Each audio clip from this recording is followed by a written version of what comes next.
Hello, ladies and gentlemen. Thank you for watching the John Woodard Show. My style is to not be here and analyze the news. Mine is to get out and talk to people in the news. When we tell people something that we know it to be truthful to the best extent possible, finding out what's really going on at the point where it all begins. There's so much in politics that people just don't talk about. I want to get out there and find out.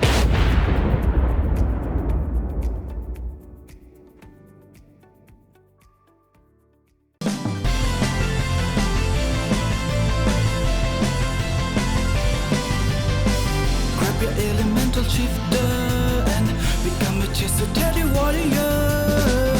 We are here to save the planet. Got to use the power. It's time to echo up. It's a race against time for the power. Time on the line. It's the dark or light side. Only one can be victorious, but when you're in trouble, who can you call? Eagle chest knockout. Echo up, echo up, echo up. Eagle chest knockout. Echo up, echo up, echo up. Eagle chest knockout. Ladies and gentlemen, thank you for watching the John Woodard Show. My shtick mostly is politics, and most everything I do with this podcast is politics and related stuff that I think people are interested in. But this Eagle Chest Knockout is a terrific podcast, and the lady that you see on there right now is a friend of mine, and she wrote this entire thing. She auditioned all the actors. We've had some already, had two nights, one night and two and the next night. Now we've got two more plus herself. And so she's written the thing, she's produced it, she's edited it, she's been a one-man band, and this is a terrific thing for especially youthful children. So I'm glad to have them on. I wanted to do this interview because I want people to know exactly what's available out there in terms of alternative entertainment for their children. Welcome everybody, and Ginger, let's I always get a little background on all the people I'm interviewing beforehand. Tell us a little bit about yourself. Well, I wrote Eagle Chest Knockout when I was in high school, and one of the main characters, Mr. Williams, was an actual teacher of mine, and he was someone that I looked up to when I was little. It's been a few years since I've heard from him, but I'm sure that, he remembers me talking about the stories and the characters that I created when I would play chess, like in my high school and that kind of thing. And, I'm pretty sure that he'd probably be pretty proud, if he's not already, to find out that Eagle's Chest Knockout is starting to take off. And, believe it or not, I'm actually getting people messaging me like every other day about Eagle's Chest Knockout now. So it's a really great thing, and I'm just proud to have a very supporting cast and an entire team behind me that's helping me drive forward. There are days that I feel like, oh, I can't do this, and then I have this whole entire team that just picks me up every day. Really, without them, I wouldn't be able to do this. So I'm so excited to see it pushing forward, and we're growing every day. Our audience gets bigger every day, so I'm very excited about that. I will tell you that I've been in executive management, and I have never, ever had a successful operation without people that supported me and did a good job. And you've got a great cast, and you're extremely lucky in that respect. And so anyway, now, Mr. Brown, tell me about yourself. Actually, that's my radio moniker. I didn't even realize that was up there. Well, see, I know your real name, but but it says M. Fletcher Brown, so I didn't know if you were trying to be incognito or something. Actually, I'm not, John. I honestly, I use this Zoom account for work, and so I didn't even notice. If you hadn't said that, I wouldn't even have noticed. Since you pointed that out, I'll start there. My name is Stefan Passmore. In Eagle Chest Knockout, I'm billed as my legal name, but I'm a radio personality in North Alabama, and I've been M. Fletcher Brown for about 25 years now. Really close to it. And my day job is radio. I'm an operations manager and a program director for a country station in North Alabama, but I have always had an affinity for stories and storytelling. And my college degree is in theater with a focus on the dramatic arts and broadcasting. So I am fortunate enough to be working in my field, and I get to do things like this on the side. I'm not really sure what all you might find interesting about me, but I will say this. I was not, and Ginger knows this, I wasn't an anime person. And anime is actually goes back much further than people realize. I was probably, I think, 10 years old when Robotech, became popular in America. I don't know if you're about my age or close to it, so you might remember a TV show called Robotech. Oh, buddy, I'm so much older than you. But there was a show called Robotech, and that was probably my first experience with the genre of anime when I was seriously about 10 or 11 years old. And all of my friends were really, really into it. And it was around for a while. Then you had things like Voltron and other things that came up. And what we called Japanime then kind of evolved into this cultural explosion called anime. My kids are really into anime and have tried for years to make me an anime fan. And it usually ends up with me sitting here with them watching something, and about 3 episodes in, go, I just don't get it. I don't get it. I don't. And it's fun for them, and it's kind of fun for me. I mean, I it's kind of hyperbolic. I do play. I get it more than I tell them I do. But I think that the opportunity to be a part of an anime style story was kind of like, yeah, I think that's something that my kids can look at and go, see, look, my dad's cool. At least I hope they'll say that. I don't know that they actually say that. That's a pretty good explanation. If your kids think you're cool, that a lot of parents can't say that. Yeah, exactly. Well, how about you, Mr. Oliver? What is your background and how did you come into this picture? Well, I'm fresh out of high school, and I came into this. My sister was a part of it before I was, and she recommended it to me since I like various voice acting things and storytelling as well. I play a lot of D&D, but I was introduced and I was like, okay, yeah, this is going to be a lot of fun. So then, well, Ginger, what roles do you play? I play Princess Chessateri. That's my basic. Well, I mean, if you want to get technical, I play producer, I play director, I play the writer, I play the editor. Character roles.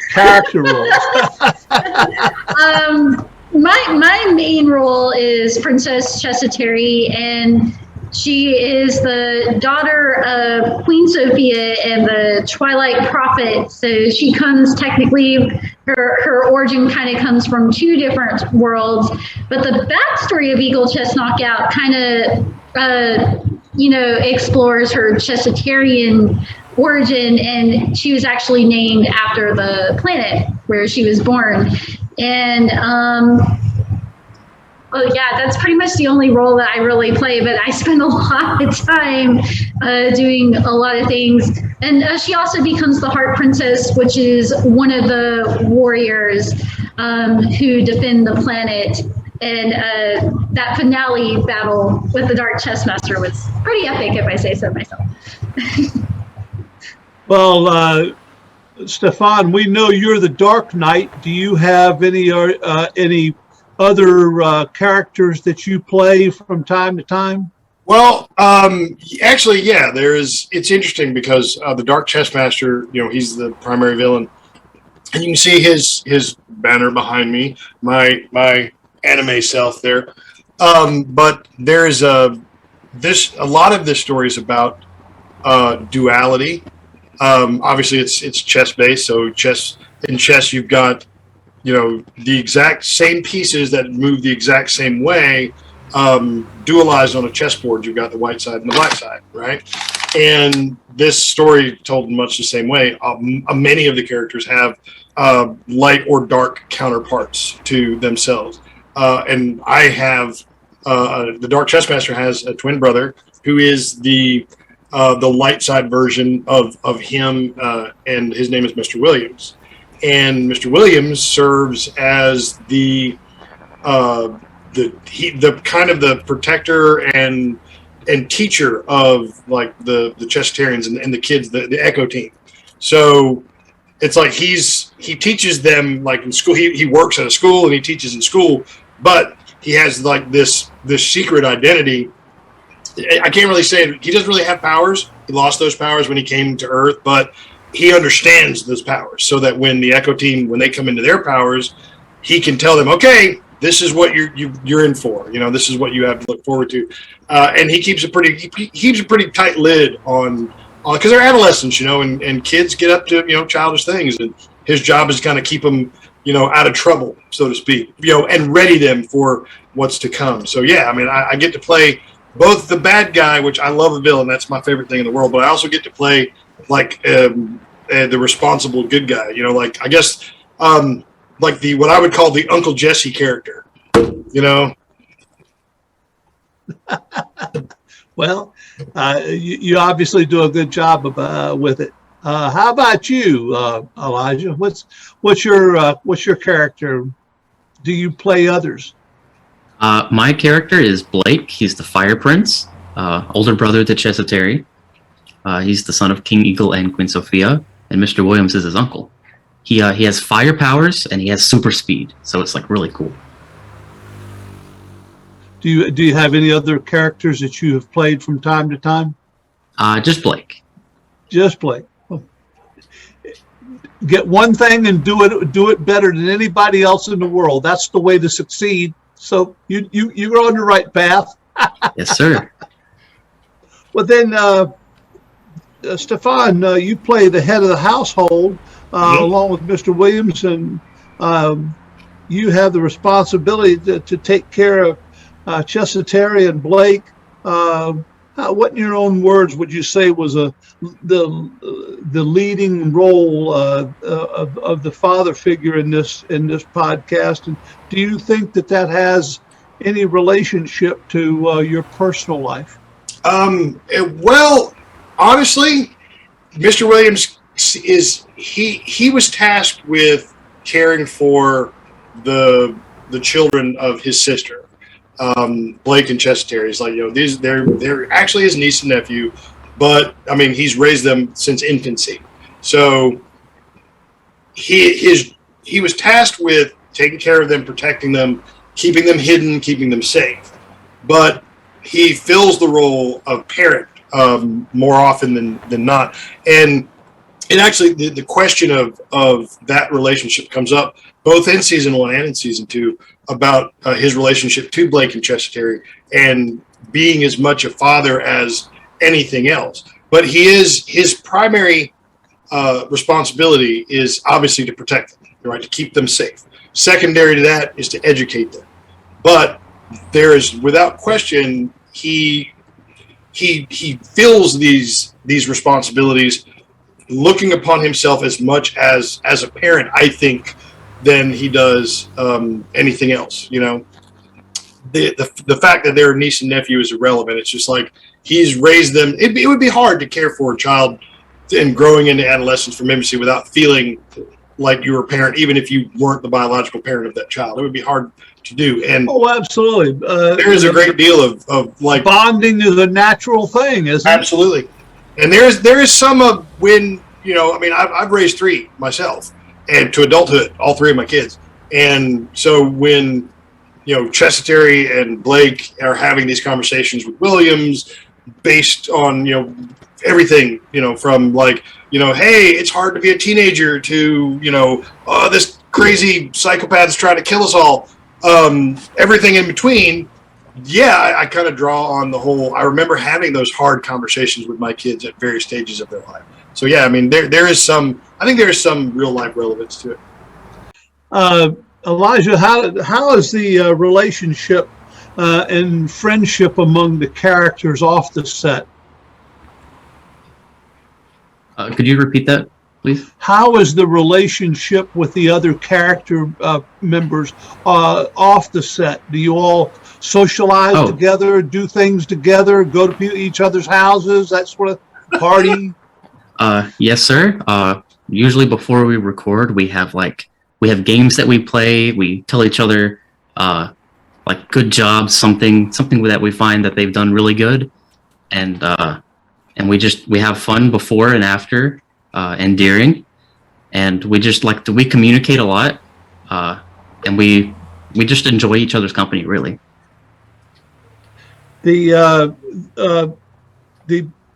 Were you surprised that you got the part that you were auditioning for? Yes, I had. You mean that you didn't have any self-confidence? Well, I haven't had any type of kind of real experience before, so going into this was a first, and it was something to experience, and it is something to be experiencing. It's really amazing, and I'm very happy that I decided to audition, and I feel like I can learn a lot from this going forward as well.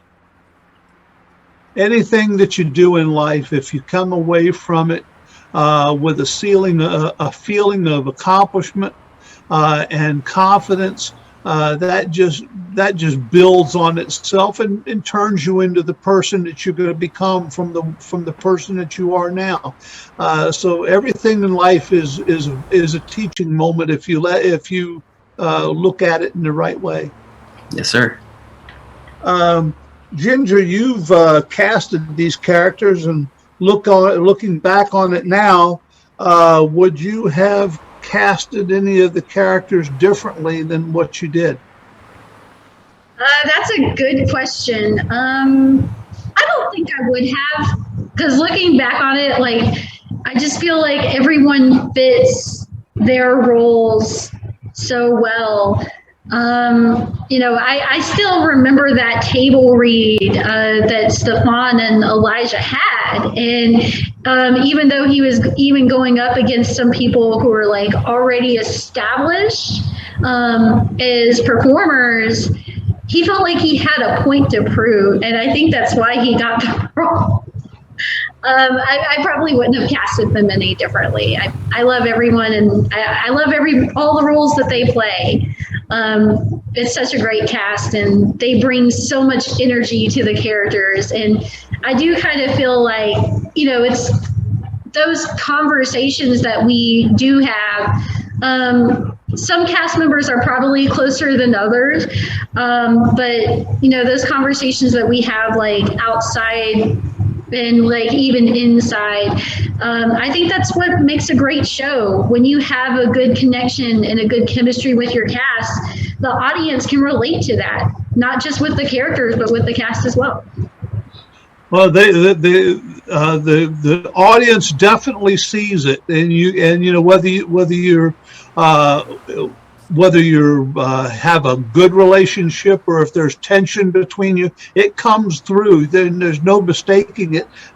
So that's a real good way to respond to that question.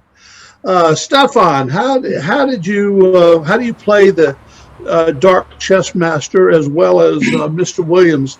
And there have been, I think, a few cast members here who've spoken about how you have spoken a great deal about the character and so forth.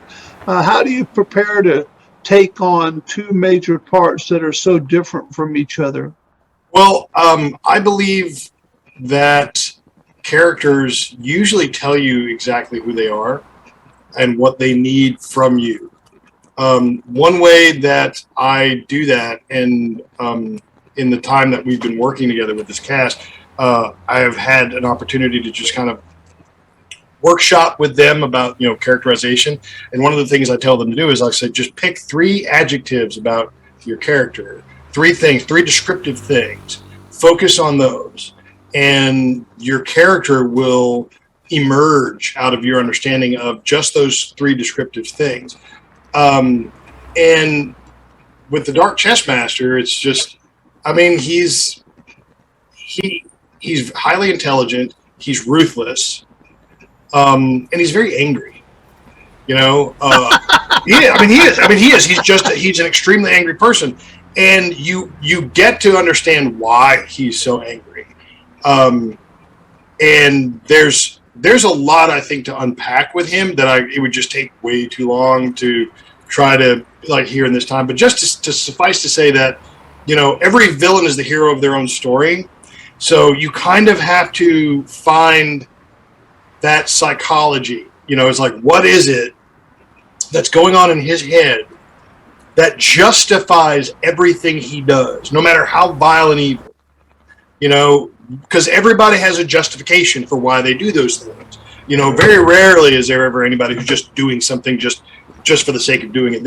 Every villain is the hero of their own story. So with him, it's just like he really believes that and I don't want to say too much because I don't want to give it away, but he really believes that he's owed this, that this is his justice, is everything that he's doing. And so you have to kind of find that, and part of that is not letting the story you don't want the story to get too far in one, out into the weeds, because you don't want characters having 10 or 12 different motivations. It's good to keep those motivations down to 1, 2, or 3 things. And most of the characters in here are about like that. They have motivations that are pretty easy to root out. And Dark Chess Master is just it's kind of a revenge story, sort of, with him. And once you throw yourself into that, whatever your character is, just throw yourself into it and let him or her take over and just go where they take you. And that's kind of Give us the Dark Chess Master laugh. Okay.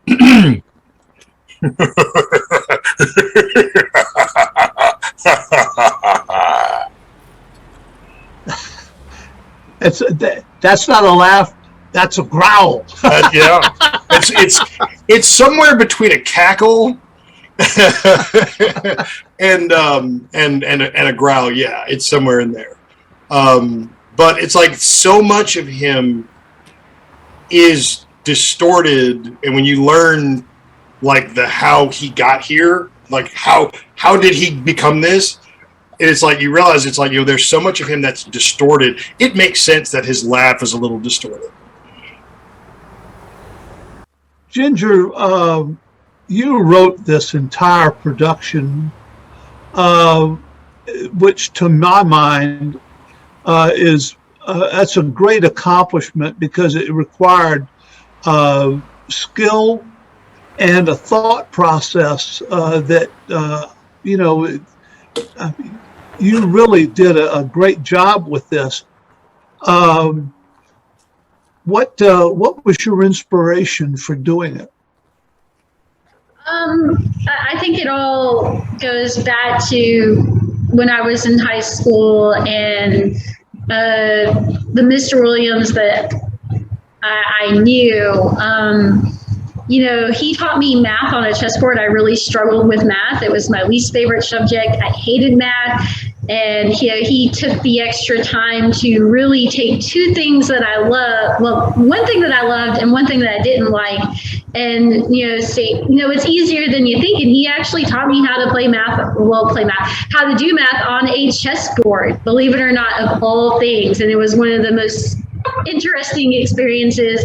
And then, we started, I was on the chess team and the track team because Mr. Williams did both things.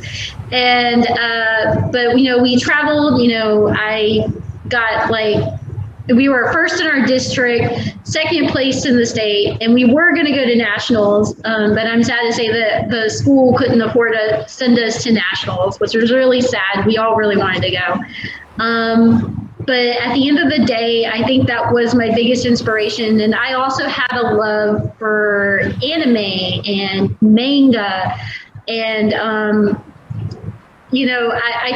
one day I just sat down and I started playing with the pieces, and I was like, how cool would it be to develop characters out of these pieces? And I started coming up with elements and names, and I think the word chessitary, I cannot tell you how many times I crumbled up pieces of paper trying to come up with a name for this planet that the character, the main character, was named after. I spent a lot of time with it, and I will say, as far as flash forwarding from high school to today, when we actually started production, I can't sit there and take credit for all of the writing. My good friend Don Grace, which most of you know, but Don, he helps me with the writing a lot. For the most part, I develop the stories, and I write them and I create it, but he does a lot of the editing. I don't think I would, like I said, it goes back to, I don't think I would be anywhere today without my team. And, I just think that it's a great story to tell. And I'm just so thankful that there are so many people that can relate to it, no matter how old they are. I mean, we have cast members. I think our youngest cast member is, let's see, how old are you, Elijah? I'm 18. Great, then you would be the youngest. Pretty sure he's the youngest. But yeah, so you would be the youngest cast member. So we have someone as young as 18 all the way up to, let's see, I want to say Don is in his 60s. He is. Yeah, so. I don't know specifically where, but he is. Yeah, so from 18 to their 60s, everyone in their own way can relate to the story, and that's what makes the story so great. It's an adventure, and you can also use it a lot, or get a lot of life lessons out of it. So. Well, honey, as I have, been sitting here and listening to you and the others tonight, and then the characters that I interviewed last night and the night before, what comes to my mind is that you were like a Gene Roddenberry. There's so many things about Star Trek that were so far out there that you said, well, how in the world did they get from place to place and this and that and the other and it took an awful lot of imagination, more imagination than you would think, and that's how you make me think about this Eagle Chess Knockout. It started with imagination and a willingness to let your mind take you where you probably wouldn't go voluntarily. I tell my cast all the time, and even if you look in the end credits, it's a direct quote from me. It takes one person to dream something, but it truly does take a team to make it real. And I do spend a lot of time developing ideas and coming up with things for Eagle Chess Knockout. But like I said, at the end of the day, I've found good people, and I've found a good team that keeps me going and keeps me wanting to move further and further and further with the project. Finally, Mr. Oliver, any closing remarks? I'm very happy to be a part of this group, and I'm very glad that I was chosen, and I'm excited to see where it goes from here. I did Well, just, sorry. You've got, Ginger, you've got a wonderful group of people here, and your success speaks for itself. That which you have already achieved, and I'm sure that as you go forward, that you will find that you have successes yet to come that you can't imagine, because you're an intuitive person. You've got good logical thinking skills, and you've got imagination. Those three elements are going to make you a very successful person, and hopefully you'll be able to go together as a group and achieve that success. Nobody has ever been successful without having people that work with them. I've used to get angry all the time when I'd hear people say, "So and so works for me," like they were me, the boss. I never did anything like that. I had a lot of employees. At one time, I had close to 200 employees, but I never thought of any one of them as somebody that worked for me. We just all had a different job to do, and we all did our part. And it was the combination of 200 efforts that got us into a position to have success, not one person. So that's the what you have built here. I commend you for it, and I look forward to seeing how you progress into whatever your future becomes. You're making me cry. I appreciate that. Thank you all very much. It was a pleasure to talk with you. Ladies and gentlemen, I hope you've enjoyed this interview with these three folks. They're very knowledgeable and artistic, and they've got a good program here. I hope that you check it out. Eagle Chest Knockout. Thank you very much, ladies and gentlemen. Thank you for watching the John Woodard Show. That's it. Thank you, John. We appreciate it, man.